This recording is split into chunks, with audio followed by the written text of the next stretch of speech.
How's it, everyone? Hope you're having an amazing day. Welcome to How's It Cousins, the podcast where we take a look at the unique people of the world and the interesting things they do. We talk about them, we relate to them, and hopefully we help you, the listener, relate to them as well. On this episode, we're going to get a little weird with it, if I'm being honest. We're going to take a look at some crazy stuff. And when I say crazy, I don't mean like off the wall. I just mean like within the realm of your mainstream entertainment, a genre to where it gives you the feelies and like creepies type of deal.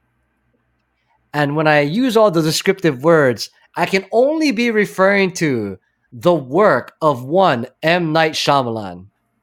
Yes. How's it, Chris? Are you talking about M. Night Shyamalan? Yo, I'm down to talk about M. Night Shyamalan. Let's do this. Aloha, Alvin. Thanks for jumping into the Creepypasta podcast. Yeah, man, I'm always down to talk to you. It's always fun. Let's do it. Before we jump in, I want to remind everyone that we are on How's It Network. If you want to see more of our stuff, you can go to howsitnetwork.com. If you like what you're hearing, check us out on all the popular podcast services, including Apple Podcasts, Google Play, Spotify, Stitcher, and anything you like. Follow us on social media, Facebook, Twitter, Instagram, all that stuff. And jump on our Discord server if you can. I'd list it out, but it's too complicated. It'll be linked below. Alvin, you got anything you want to plug before we jump into the creepy episode? Yes, my name is Aloha Alvin, and you can find more of me at alohalvin.com. All right. M. Night Shyamalan. I'm going to be honest. Right out the gate, I'm going to be honest. Okay. When I first saw a commercial for a trailer and a movie that said M. Night Shyamalan, I completely thought that he was an author of a book that was the original source for the movie. I don't know why. Maybe it's because his name suggests so. You know, a lot of authors have that type of name to where they do the shortened names. I will say, well, first of all, that's a thing. But second of all, I will say this.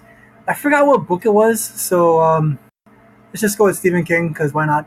But anyway, I remember I picked up a book a long time ago when I was much younger, and then huge font was the name. So in this case, I'm just going to say Stephen King. So Stephen King, huge font. And then on the bottom, small title. And I remember I had to pause. I'm like, wait, which one's the title and which one's the author? Like, I had to pause. And I guess the marketing guys are like, yo, man, like your name should be first. That's how we're going to sell it, which is true. But as a consumer, I remember being confused. I was confused by the name being shoved in my face. Not that it was Stephen King, but, some name like Michael Crichton. I'm like, is that the name of the book? Like John Q. Esquire. But anyway, I get the confusion. So I don't fault you for that. Because I do feel like sometimes the name M. Night Shyamalan is thrown in my face, which I'm kind of okay with because I'd like to know prior to going in, I guess. It's funny because for his movies, and I think it's more apparent in the more recent ones as opposed to the earlier ones, but his name is thrown right in your face as opposed to some other directors, right? So yes, I will make the comparison, as you said, Stephen King, but I'll bring it up from our younger years because that's when his first movies were. R.L. Stein. Yes, dude, right? Ridiculous. Yes. Seriously, if you pick up an R.L. Stein book, that shit's like 65% of the cover says R.L. Stein. Like, that's true. That you think true. The title of the book is R.L. Stein? Why are there 35 R.L. Stein titled books at the library? It doesn't make any fucking sense. The covers are just different colors. I will say this. I was at the library a long time ago, and then one of the librarians, because, hey, I go there a lot. I'm a nerd. Anyway, the librarian's like, hey, have you read the Harry Potter books? And I'm like, damn, I keep hearing about this Harry Potter guy. Like, he must be a prolific author. Like, I keep hearing about him. And then only, see, right? Only later on, I'm like, oh, the character's name is Harry Potter. See, exactly. Okay. Exactly. Again, we're still tangenting, but that's interesting, right? If you look at a Harry Potter book, it screams Harry Potter at you, but J.K. Rowling is still relatively small in there, unlike R.L. Stein or, like that kind of thing. Like, right? You know what? I mean, to keep it real here, it might not even be the authors. It might be the the publishers. Or maybe. Yeah. So I don't know. Yeah. Anyway, M. Night Shyamalan, real name Manoj Neliatu Shyamalan. If I butchered that, someone can hit me on the internet. for butchering that. But he's a filmmaker, director, writer, all of the like. Came up through, we'll say, the early mid 90s. And I'll just start with most well known for, at least during our younger era, for The Sixth Sense. Okay. I See Dead Okay. People. Yes, totally. Okay, hold on. I gotta say this. So, you know what? Fuck it. Because I was not offered this courtesy. Spoiler alert! I'm about to spoil Sixth Sense, Wait, which is an old. you're gonna No. spoil a 20-year-old movie? How dare you? I time travel, man. I'm keeping it real for all my fellow time travel. Okay. So this is from my good friend Peanut Butter. We're talking about this a long time ago. There was a movie, and I guess it was The Usual Suspects. There was something, but there was some movie, and the cover of a magazine was the guy doing the movement, and the idea was, don't ruin it for other people, man. Don't be that guy, you know. And then I remember thinking, that's really nice because that movie has been ruined for me. And I heard at least 5 times the big surprise of Sixth Sense. So by the time that I finally saw it, which was like at most a year ago, because I only saw it recently, I'm like, man, I already know it, you know, and it sucks, but it's already been spoiled. And for the record, yes, 20 years later, I can't complain, I guess.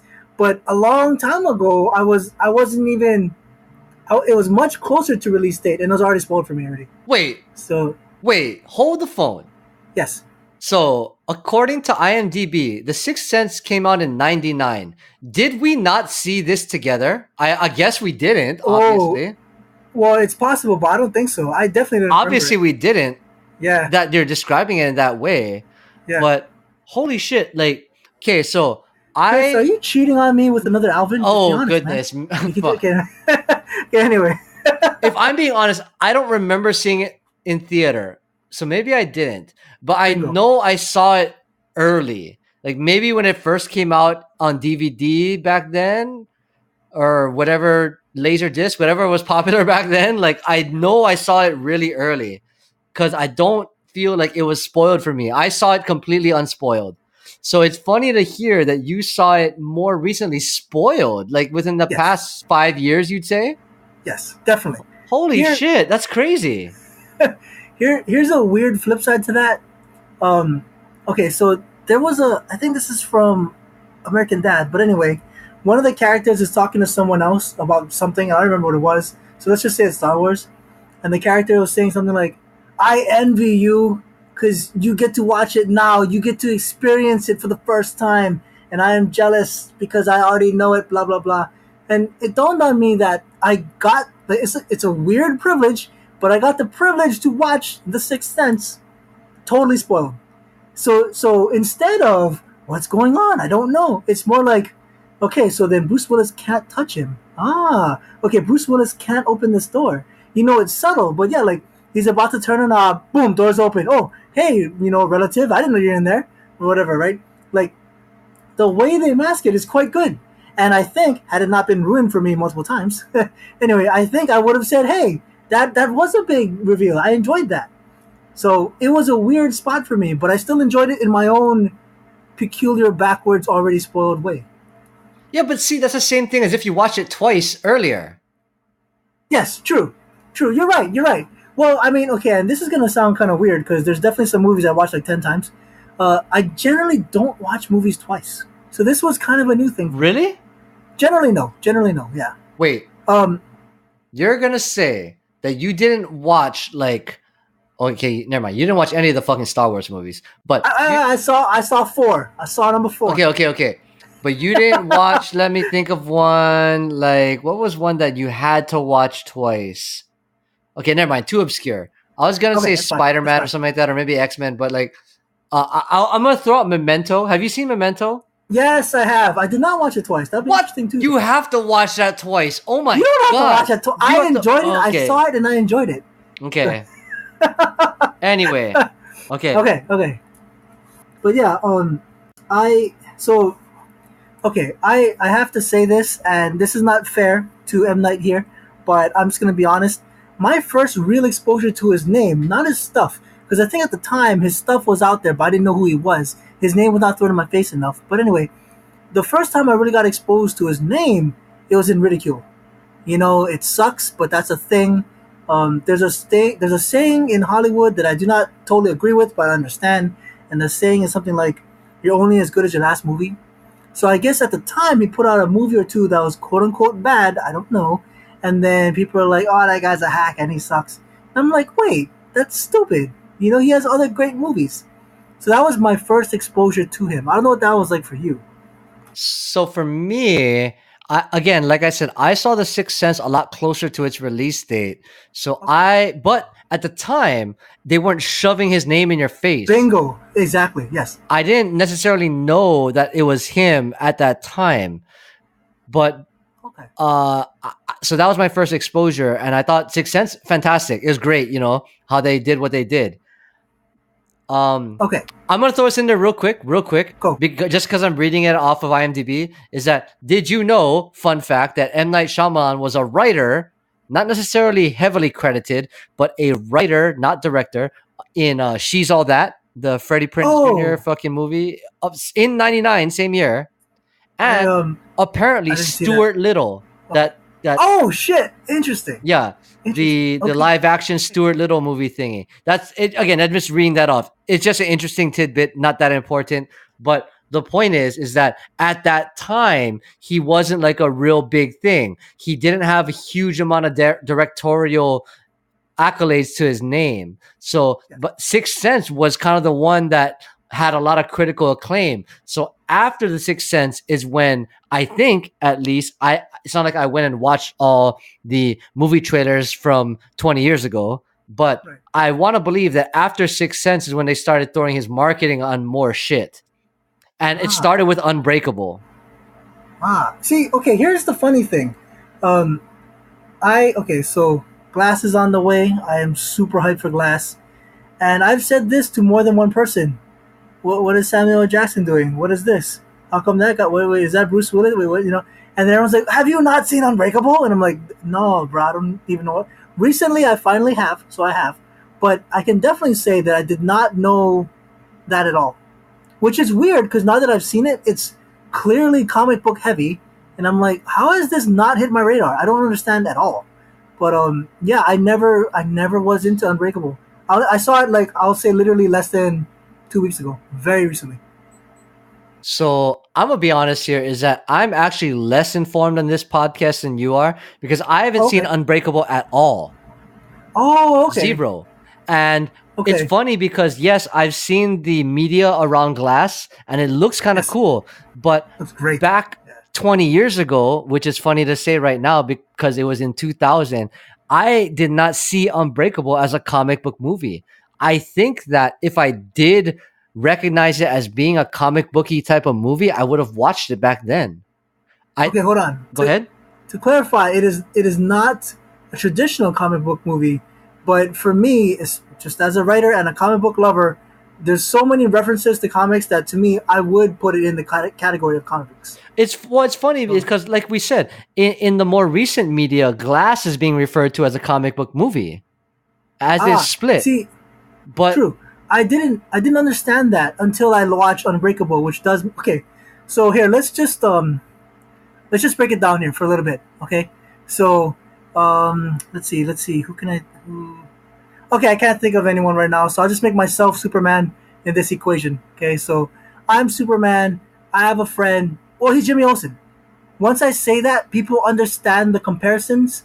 Or if I'm Superman and I have a girlfriend or a wife, she's Lois Lane. Like people get that. Just like how some guys say, "Oh, cheesecake is my kryptonite." See, like you don't have to be explained what that means because I know Superman. I understand that you're saying cheesecake is your weakness. Blah blah blah. Now, the reason why I say all that, and I don't think this is spoiling it. I don't know the Unbreakable trailer, but for me, the premise of Unbreakable was like this: um, Samuel L. Jackson, not the main character. Bruce Willis is the main character, and Samuel L. Jackson essentially was saying stuff like, "Dude, you're amazing. You're like Superman." And then Bruce Willis is like, "Dude, stop. I'm just a guy. This is weird." No, you're amazing. Let me tell you why you're amazing. And this is essentially what you hear in the movie. And Bruce Willis keeps saying like, just stop, okay? You're clearly kind of a weird dude. I'm just a normal guy.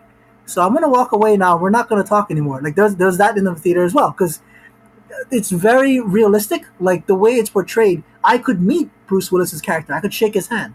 See, it's not like Kryptonians or something flying to Earth. Nothing like that. So it's set up in a very normal way. But and this is why it's a very comic booky kind of movie to me. Samuel L. Jackson references it a lot, like over and over again. He says stuff like that. It's like, "Oh, you're like Superman. You're amazing." It's like he specifically says, "You are a superhero." That kind of statement, and that's revisited over and over in the movie, and it's actually quite fascinating. I like the take on it actually. So that's kind of cool. So I'm gonna slightly tangent, but still try to keep you on there. So it's not a comic book movie as Into the Spider-Verse is a comic book movie, which, by the way, probably one of the best comic book movies of all time. That's a whole nother episode in the making. Ooh, I liked it. I don't know how high I'd rank it, but I did like it. Well, if I use the word comic book movie, holy shit. Anyway, beside the point. So we're saying that this refers to superheroes and a lot of superhero references, and we associate superheroes with comic books because that is their actual origin technically.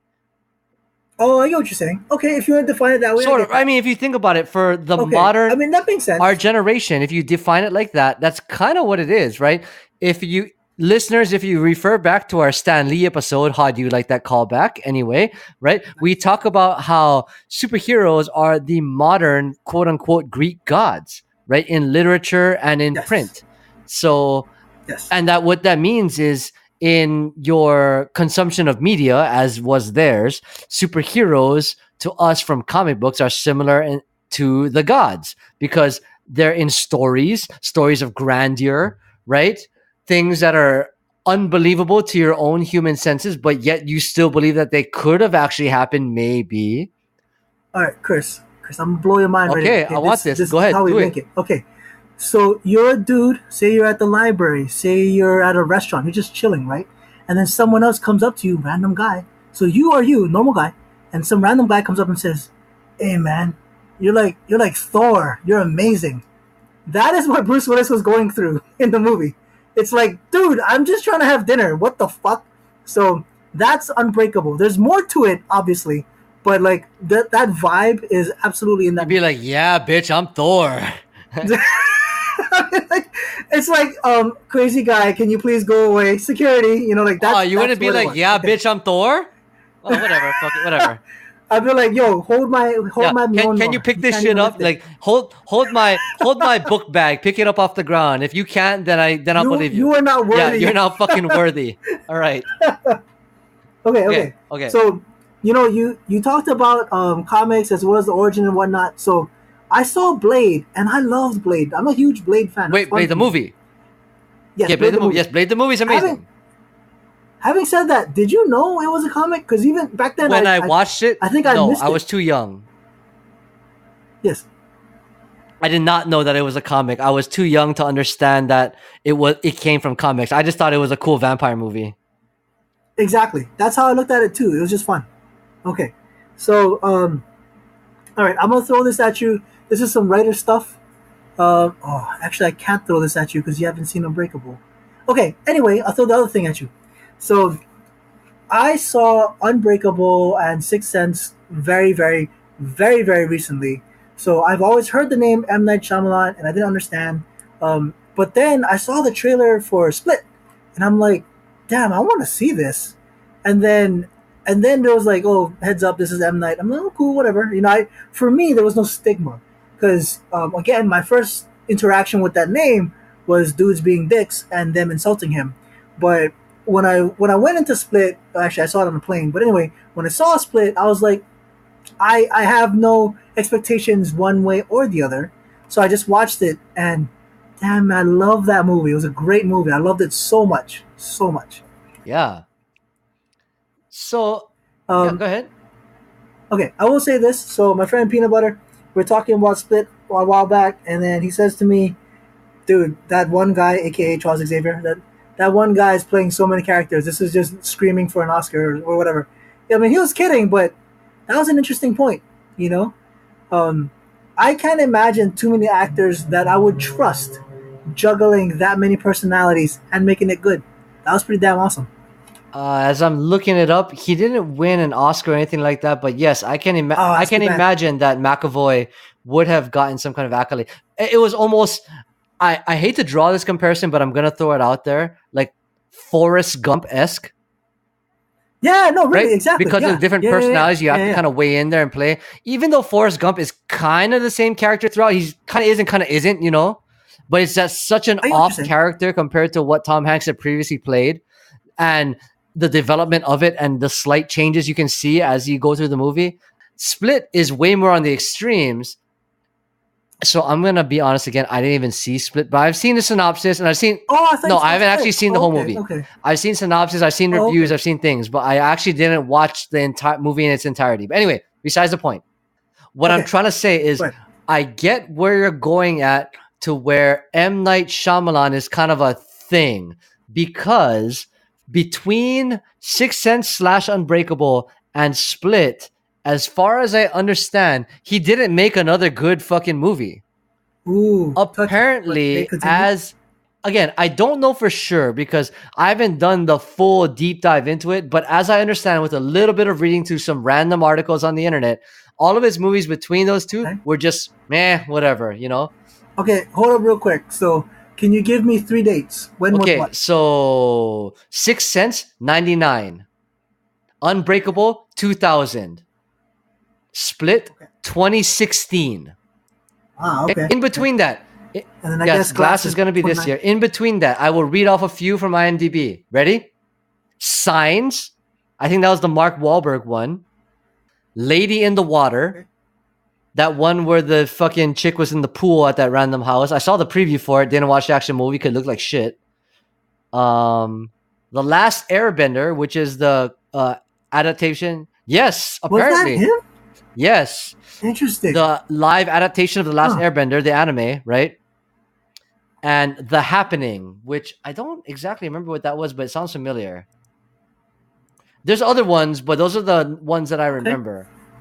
But a lot of them are Okay. on this like psychological thriller type thing, which is very interesting because that's what you almost come to expect with M. Night Shyamalan, right? It's gonna make you think, it's gonna put you on your toes, it's gonna kind of give you the feels there, which is cool because when they brand the director as part of the movie marketing, you kind of know that that's the kind of movie you're gonna get, which is cool. For example, if someone threw a movie marketing montage slash trailer together and they just threw Tarantino on it, what would you think? You'd Yes, I expect get you. I get artsy, you. right? You'd expect edgy, right out the Blood. gate, right? Pulp Fiction, Kill Bill, all those movies, right? You'd expect that kind of thing, period.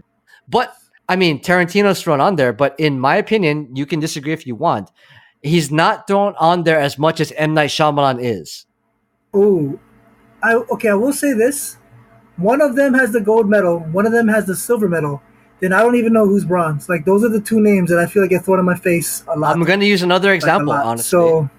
So the third Okay. example I would use for directors having crazy influence on a movie is Michael Bay. Oh, okay. Well, see, that's a little bit harder. I feel like It's his, not. That's his the whole name point. is not thrown in my face. But I have friends. That's My the whole friends point, do, though. though. Okay, That's yeah. because his name is not thrown in your Ah. face. But Transformers, when you know, hey, Michael Bay's Transformers, like, okay, fucking CG, explosions, big shit, right? You just expect that, right? It's gonna happen like that because all of his fucking movies are like that, and that's just the way it's gonna be. And you can either accept it like that, or you can kind of go away from it because you don't like that kind of thing. But the thing is, his name's not thrown in the forefront. But if you just saw the Transformers trailer, you would think that Michael Bay movie. By the way, I know you saw it, but I haven't yet. Did Michael Bay do Bumblebee? Do you know? Oh, My I guess is believe no. the answer is Yeah, no. my guess is and no. I love the. Yeah, my guess is no. I did Roger love it that. though. It's a great movie. Once again, Yeah, could be love an it. entire other episode. Yeah. Point is that Transformers 1, True, 2, and 3, true. garbage. Michael Bay was a director, and you just knew that going in from movie to movie to movie. They didn't thrust it in your face, but you just knew that, right? So it's an interesting comparison between Shyamalan, Tarantino, Michael Bay. They all have their very distinct styles, and that if you know that they're attached to this movie, you're gonna get XYZ, right?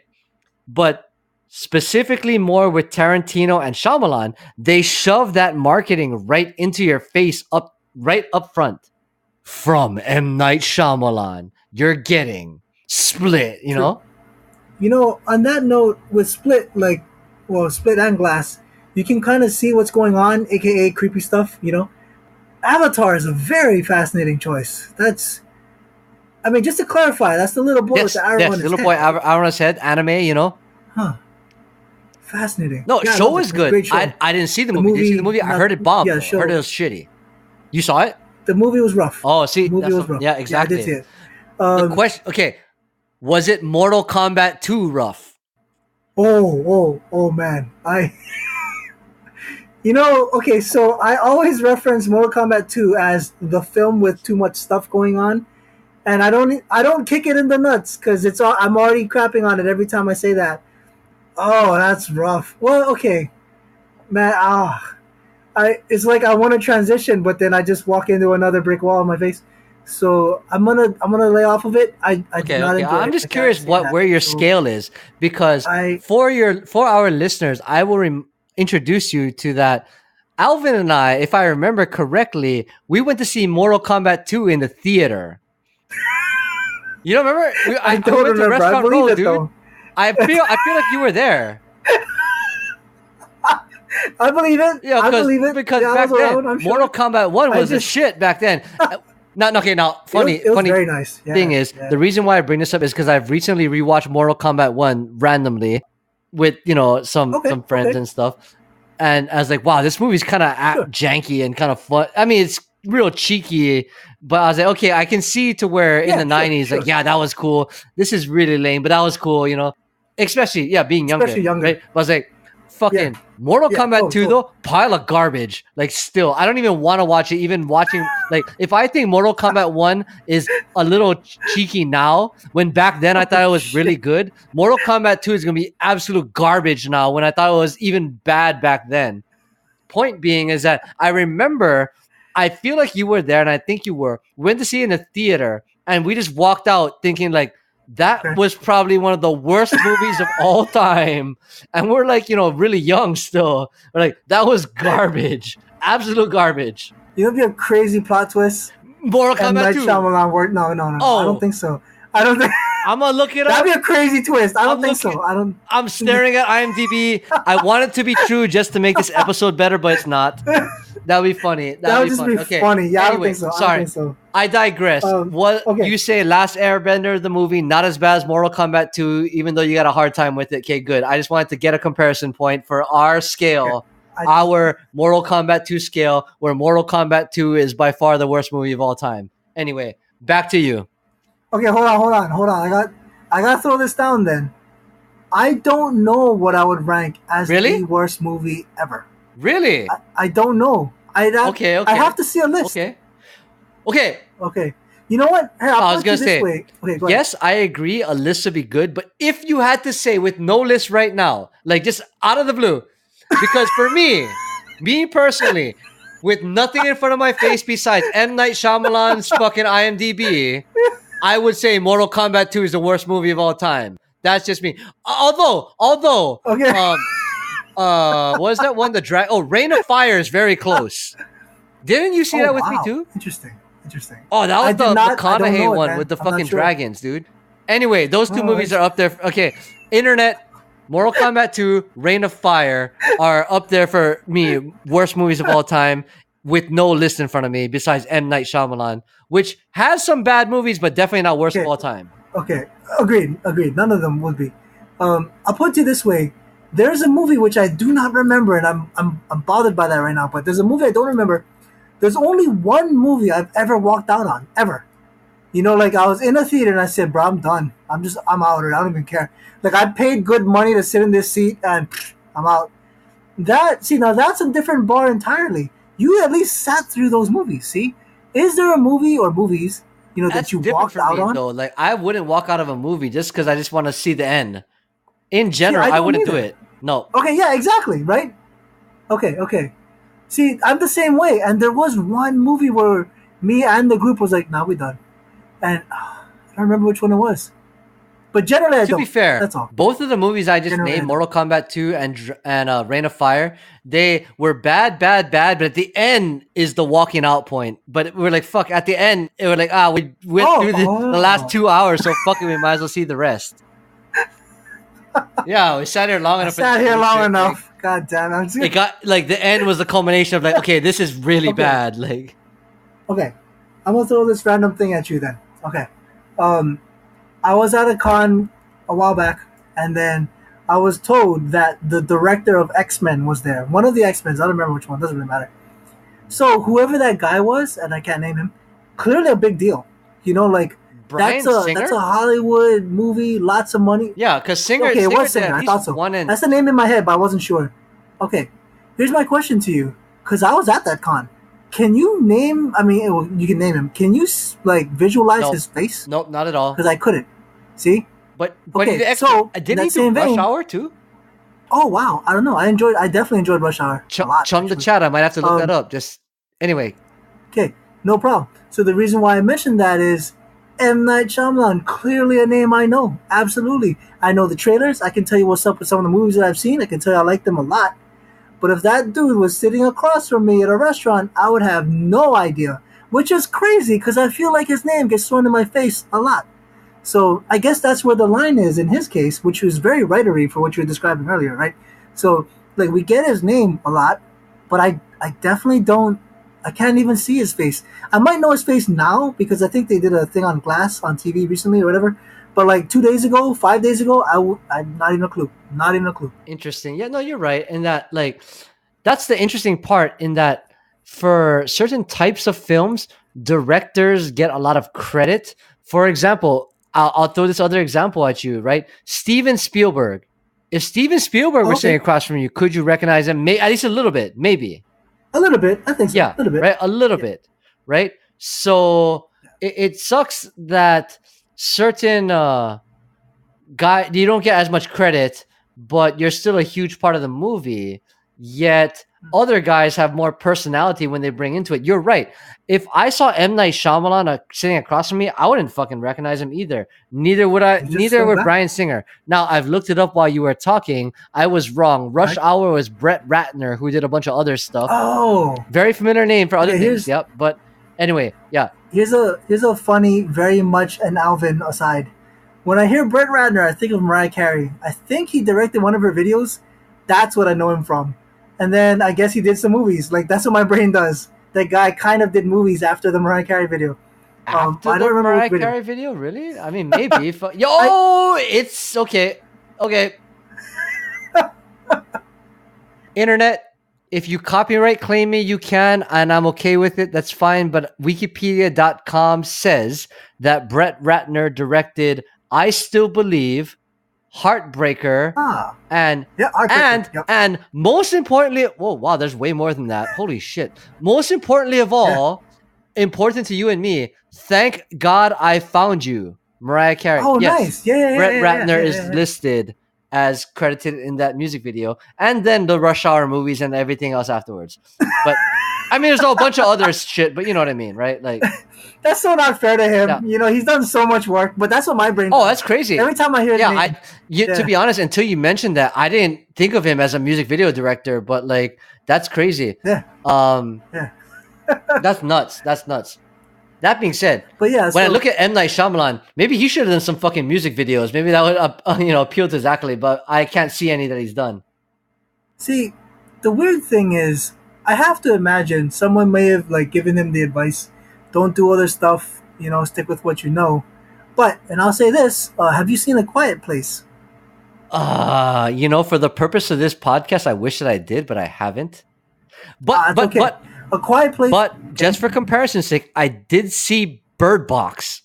Oh, I didn't see that yet. I'm waiting. I'm tired. Oh, dude, I just finished Daredevil. Holy fuck! I love Daredevil. Separate. Yep. I've been slow rolling it. Okay, anyway. The reason why I mentioned that, A Quiet Place is the characters or the actors and actresses in A Quiet Place. They don't have anything in my brain the way Anthony Hopkins will forever be Hannibal, forever. That's just what my brain does. So anyway, the main guy in A Quiet Place, I barely even know him. He was in A Quiet Place. Is that not John Krasinski? I believe so. That name sounds spot on. Yes. Like from The Office? I never watched The Office. Oh my God, who the fuck I know. are you? Who are Okay. you? Wait, seriously? Okay, wait, stop. Stop the podcast. Pause the goddamn podcast right now. Internet. Wait, you're going to tell me that you saw, A Quiet Place, and that guy, I don't know from anything. Like, The Office is a fucking social movement. John Krasinski, like, anyway, okay. Okay, If will you say said this. John Krasinski, I wouldn't even say A Quiet Place. I would have said The Office. Oh like, yeah, from well the gate. me too. Until recently, you know what I mean. But I will say this: I had more than one friend say to me, "Dude, you've worked in offices. You will identify with every joke on this show." And I'm like, "Cool, I didn't know that." In that same sense, the guy who plays Star-Lord, he's just Star-Lord to me. When he's making a Velociraptor calm the hell down, he's still Star-Lord, and I don't know the show that he's from. So, just keeping it real. That's okay because Is it? Because I thought his show was huge. Okay. Honestly, that's okay just because Star-Lord is still bigger than the other shows. You give Jurassic Park, Star-Lord is still bigger. So if you said Star-Lord, that's still okay, right? Okay. It's like saying Mark Hamill, like, and if I said Mark Hamill and you just said, "Oh, he's a Joker." Yeah. Which is okay. I'm sorry, I'm not the Star Wars guy, but true, yeah, right? Exactly. This is my point. This is my exact fucking point, right? Is that I say Mark Hamill, you say the Joker, and I said go fuck yourself. Because no, he's goddamn Luke Skywalker, all right? You go fuck yourself, and everyone else do that too. Internet hate me. That's fine. Holy shit. That's very normal, I think. Exactly. Okay, anyway. This is proving the point. This is the transition between us, right? Like, that's why. Like, you say John Krasinski and A Quiet Place, I say no. Fucking The Office. 1 billion%. Like, oh my God. Okay. First of all, I do agree. I get the feeling. Okay. Second of all, the reason why I mentioned that is whoever he is in The Office, there's no way that's the same guy as the Quiet Place guy. There's no way. Not at all. Okay. The reason why I say that is I like that he branched out, and I enjoyed that. That's not always the case. Do you remember Robin Williams being a creepy dude? I don't think that went very well. But he tried. I applaud him for trying. I get wanting to stretch and grow. The reason why I mention these other people is M. Night, I feel like, is mainly the creepy dude. And that's it. He could be not the creepy dude. You said, well, see, oh, no, that was the other point. When you told me about The Last Airbender, I'm like, that had to be what it was. There had to be someone saying, hey, man, you can jump in on this, and then it'll not be like your normal stuff, and I'm sure it'll do well. Which it didn't, but you know what I mean. So... No, it's true. Like, we talked about child actors on a previous episode, right? To where it's hard to get past your persona. It's hard to get, like, any type of other type of recognition. Krasinski also plays Jack Ryan on that Tom Clancy Jack Ryan Amazon series. It's another edgy type role. I haven't seen the whole bunch of episodes yet, but, you know, it's different than Jim on The Office. Similarly, I think it's easier for some people and harder for others, right? Like, The Office didn't say, oh, hey, here's Jim, right? And he wasn't front and center in that marketing thing. The Office was more based around Steve Carell as a mainliner, even though the other guys were big too.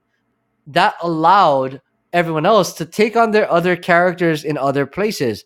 When you compare that to Shyamalan's like, fucking, here's a big ass movie with a fucking mermaid in a pool. M. Night Shyamalan. Well, this is going to be creepy as shit, right? Here's some fucking farm signs in the middle of a field. Oh, M. Night Shyamalan. Oh, this is going to be creepy as shit, right? So I think that is the biggest differentiation, is that we take someone who has had some success building a movie like The Sixth Sense and Unbreakable, to where that psychotic thriller element works really well. But then we try to expand on that and throw him into, I wouldn't say unrelated genres, because they are still related. But when you throw the name on it, you automatically want that same thing, right? As an audience, we want that same type of engagement, that same type of feeling. And when that doesn't come through, like for example, his next number of movies, if you don't make another Sixth Sense, you're fucked.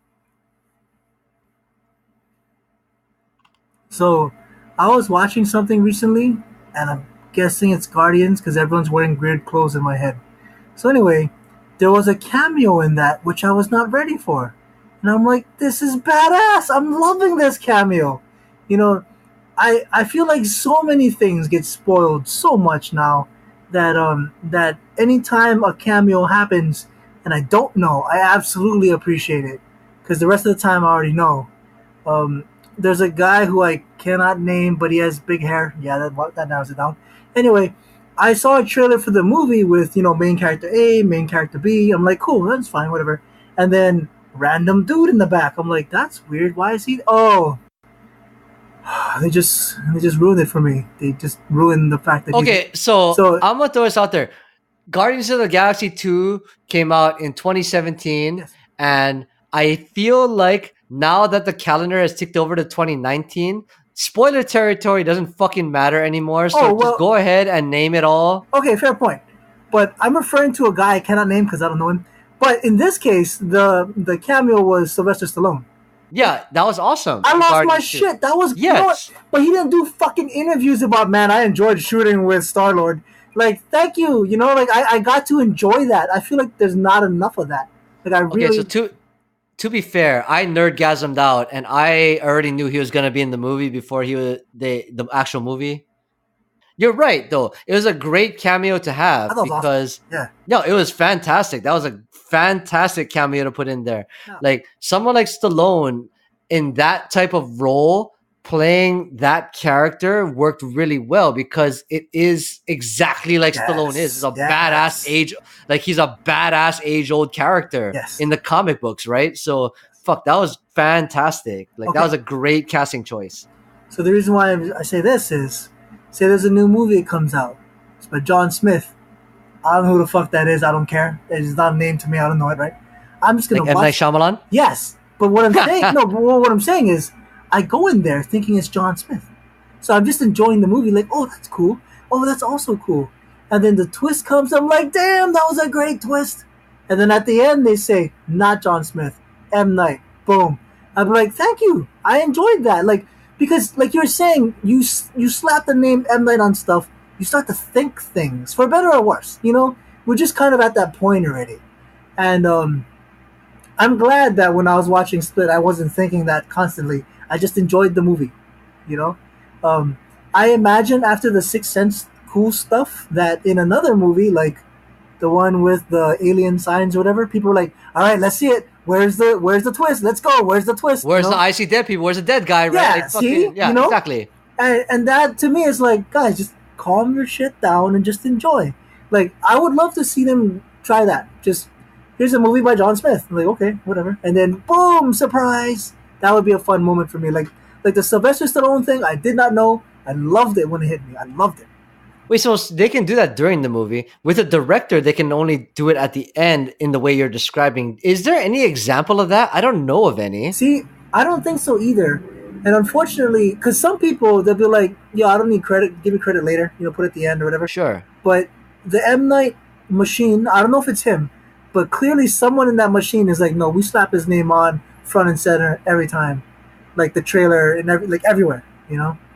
But that would be cool. That would actually get me because I'd be thinking it's Jane Doe or something and not M. Night. I'm going to coin a term for this podcast, and we can choose to use it in the future or not, but we're going to use this as a verb, and we're going to, just because I said it earlier, and the machine must R.L. Stein him like all the time. Yes. True. It's true, though. That's how it feels, I seriously, that's the way it is. Yeah, I mean, yeah. Huge marketing, right? Like, it's just the way it is. But yes, it's interesting to say, like, but you're right? If you had that twist and didn't know it was, but then, oh yeah, it was, then that would change everything. It would change the whole outlook on the whole movie. That being said, I wonder what's going to happen if they're smart enough in 2019 with Glass to fuck with us a little bit. Ooh, interesting. By the time this episode is recorded and by the time it comes out, Glass would not have been released to major audiences yet. I don't think. I think based on our current schedule. Anyway, beside the point. Okay. Point is that if you're listening to this right now on release day, you might not have seen Glass yet, but we encourage you to go see it. Not because they're sponsoring us or anything, but because it seems like a cool thing to do. Anyway, point is that I wonder if they've gotten smarter with this in terms of their marketing, in terms of their approach, knowing that M. Night Shyamalan is kind of a meme in out of itself, right? Yes. I would be amazed to see them use that, just accept the fact that it's a social thing and we'll just throw it in there somewhere else where the people are not expecting it. Yes, I absolutely agree. You know, I mean, okay, so in the same vein, I'm gonna throw this at you, super random stuff. Okay, so I love Chris Rock, so let's go with him. Chris Rock, comedian. You know, Chris Rock, wise ass. He plays a lot of those. I enjoy seeing him on screen, but then you don't really see Chris Rock rom-com, you know, romantic comedy. You know, like that. That'd be a weird thing, I guess. So in the same sense, M. Night, okay, creepy ghost movie, creepy alien movie, you know, and then boom, Last Airbender. Totally not one of those, which I thought was interesting. So my question to you then is, what would you want to see him do? Is there anything that comes to mind for you? Like, I don't know what I would choose. Like, that's not creepy, because clearly he's good at it. He does it. I hope he enjoys it. You know, he does it all the time. So, like, what else could it be? I'm going to throw this at you right now just because I just thought of it, and it might not even be that great of an idea, but my initial thought train went to imagine upon the Disney-Fox merger that happened of recent, right? They take M. Night Shyamalan and say, you know what? New Mutants. Oh, yes. Okay. Just because. Let me throw a pet peeve. Just because. Okay, I feel like the premise they built with New Mutants is kind of on the pure asylum horror type thing, which I personally, just me, don't feel like that's New Mutants. That's just me. Oh. Right? Sure. I feel like if you wanted to make it creepypasta, you go a little more suspenseful, right? You go a little more origin story type thing. You go a little more, hey, there's these kids. They don't know what they can do, but they can do some crazy shit. They can't control it. They're going to hurt each other. And instead of doing it like the Peter Parker style to where it's cute, they do it to where they're actually hurting each other, right? And doing creepy shit. And maybe some people you don't know they have powers, but they do. But I feel like that twist would have been way better. Other than maybe that's what they're doing. And I don't know because the trailers are scant. But it seems like they're trying to make it into more of a horror movie than a creepypasta thriller movie. And I think it'll be way better as that if that's the direction they wanted to go. Or they could do like fucking Speedball cute, which is also fine. But that is the first thing I thought of, whether good or not. Okay. So, I gotta throw this pet peeve out there because it just bugs me. So, not always at the beginning of the year, but yeah, I guess at the beginning of the year, I'll look at whatever movies are on the way because I like looking forward to movies and then I enjoy watching movies. So one of those things was New Mutants. I'm like, hell yeah, I can't wait for this. So I'll write down all the dates. But the thing is, when I write it down, it's in ink and I don't plan on changing it because in my mind, they're going to release on the day they said they're going to release. New Mutants was one of those. I think it got pushed back like 6 or 8 months. Apparently, the director change or some major change happened, and they needed to reshoot or push it back. Just more to do. Yeah. One, it's a pet peeve because man, I wanted to see it. Two, you know what? Whatever. If it comes out with better quality stuff, then hey, so be it. Having said that, I like the premise. I guess because it's so outside the box. So one of the comments was made like, why does Marvel kick so much ass? Like, why? Why do they keep earning stacks of money? And the comment was made by someone, I don't remember who, but the movies that they do are actually genre movies. So Captain America Winter Soldier would be like a political thriller, I guess. I don't know if I'm using the right term. 100%, yep. And then Ant-Man, absolutely a heist movie, absolutely, yep. You know? Yep, 100%. So in that same sense, we have yet to have a really creepy movie. So New Mutants seems to be trying kind of hard to be that. So who knows? I hope it's good. I enjoyed. I think her name is Anna Taylor Joy. Anyway, I enjoyed the girl from Split. She was very good in it. I really enjoyed Split a lot. And then she's somewhat in New Mutants, but I forgot which character. But she's a main person in it. So I look forward to that too. You know, good stuff. But again, the point I'm trying to make is that I agree with you. It's a good direction in something different than other movies have gone through for them.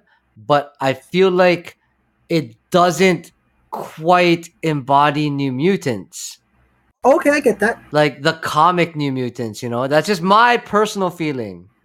Okay, And first I got. go ahead, go ahead. Okay, I have to say this. So there was a woman I was talking to. I think it was the DreamWorks woman, but it might have been someone else. Anyway, she's like a very big name person from Hollywood doing big Hollywood things. And I said to her, "Yo, I'm a writer. So you mentioned something earlier about the color of this and the color of that. Why don't you just call the writer in, and then the writer can tell you what the color should be for the set design or the background design?" And then she said this, which kind of stung, and maybe she was annoyed, but I don't know. Either way, it stung, and I already knew it was true. In Hollywood, what happens very often, apparently, is, "Hey, writer, here's a lot of money. Now go away." Like, wait, is that it? Yes, go away. We don't want to hear from you at all. Go away. And in that same sense, on that note, I am shocked that the Harry Potter movies came out so well, because the formula that woman described to me sounded sure a lot like, "Here, JK, here's some money, now go away." But clearly, it came out great. So hopefully JK was still a part of it. I'm not sure. I guess that's how the contracts are made. Anyway, if I was the New Mutants creator and someone said to me, "Yo, we want to make a New Mutants movie," I'm like, "Hell yeah, let's do it." And then what that lady said would apply. "Here's a lot of money, go away." And I don't think in the comics there were ever insane asylum weird stuff going on in New Mutants ever. But someone else made that choice, and that's what we're getting. I'm intrigued. I have some faith. Even I'll say that's way outside the box, but I think it could be good. So funny, we went down that rabbit hole because I was thinking about this while you were going through that analysis. What if we had M. Night Shyamalan, director of Okay. Dark Phoenix? Ready, go. Oh, oh, oh, oh.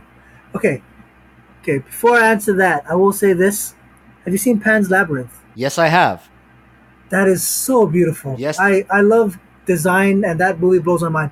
Have you seen Hellboy 2 Golden Army? I have not. Okay. The guy that did Pan's Labyrinth also did Hellboy 2. It's fucking beautiful. Okay. It makes my heart ache in how beautiful it is. It's awesome. Okay. Reason why I say that is I've seen some trippy, creepy M. Night stuff. Dark Phoenix, I could see that too, right? Like an alien inside the body. Yes. You can't control it.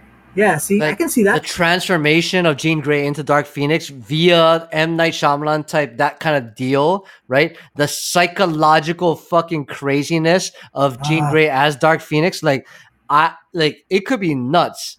Like, they should just shit can the rest of. Okay, you know what? The former Fox Studios, who will soon be owned by Disney, listen to this podcast and heed way. Shit can the rest of Dark Phoenix. Go grab M. Night Shyamalan after Glass gets fucking incredible reviews in a week or two or whatever the fuck time it is, right? And just reshoot everything. Disney will pay the bill because Disney's pockets are full of cash. Just do it.